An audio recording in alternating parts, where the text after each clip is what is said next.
Beaucoup ont pris Marcelo comme leur référence absolue. Quelle gaffe, quelle erreur. Marcelo n'est pas un exemple où il y a une référence absolue.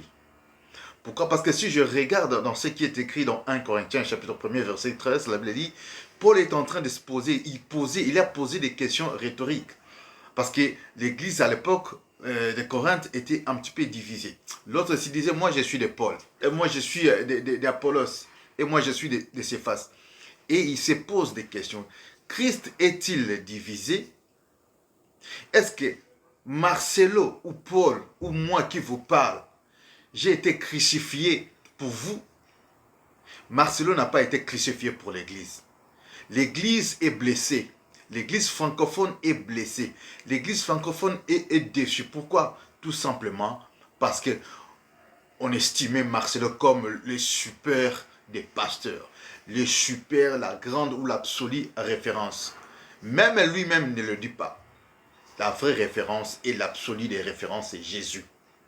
Et Paul dit ici, soyez mes imitateurs comme moi je suis pour Christ. Ça veut dire, même si moi je peux faillir, vous suivez Christ. Parce que moi je suis Christ. Alors, les règles que nous faisons, nous estimons le pasteur, nous nous identifions au pasteur, nous nous identifions aux évangélistes comme s'ils étaient des extras, comme s'ils étaient des dieux.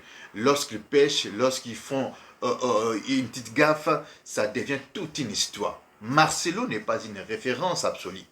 La vraie référence, c'est Jésus. La vraie référence, ce n'est que Jésus. Alors, j'ai entendu ce que se dit dans des réseaux sociaux. Moi, je ne vais pas prier, il m'a déçu. En tout cas, vos églises, là, je m'en fous. Oui, l'église a été toujours combattue, même depuis. Alors, nous sommes déçus, pourquoi? Parce que nous sommes identifiés à une personne. Nous sommes identifiés à un homme. Identifiez-vous à Jésus. Fondez votre foi en Jésus. Fondez votre foi ou basez votre foi sur Jésus-Christ.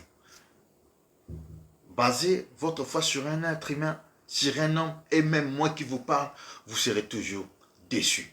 Alors, pour les chrétiens francophones, je t'informe, ne base pas ta foi sur Marcelo. Le pasteur Marcelo n'est qu'un être humain. Il peut tomber, il peut faillir, il a des limites, il peut mourir. Et s'il mourait aujourd'hui, vous allez perdre la foi, vous allez abandonner la foi. Il a bien dit, lorsque Jésus reviendra, est-ce qu'il trouvera-t-il de la foi? C'est à cause de ces histoires, parce que nous avons basé notre foi sur des personnes, sur des êtres humains, sur des pasteurs. Et même, quand bien même ce pasteur-là vous montre Jésus, vous dit c'est Jésus qu'il faut. Et nous ne référons pas à ce Jésus. Nous nous référons à ce pasteur. Jean-Baptiste a dit, voici l'agneau de Dieu, celui qui ôte le péché du monde. Et moi aussi je le fais maintenant. Voici l'agneau de Dieu qui ôte le péché du monde. C'est Jésus. Ce n'est pas Marcelo. Ce n'est pas moi qui vous parle. Que Dieu vous bénisse.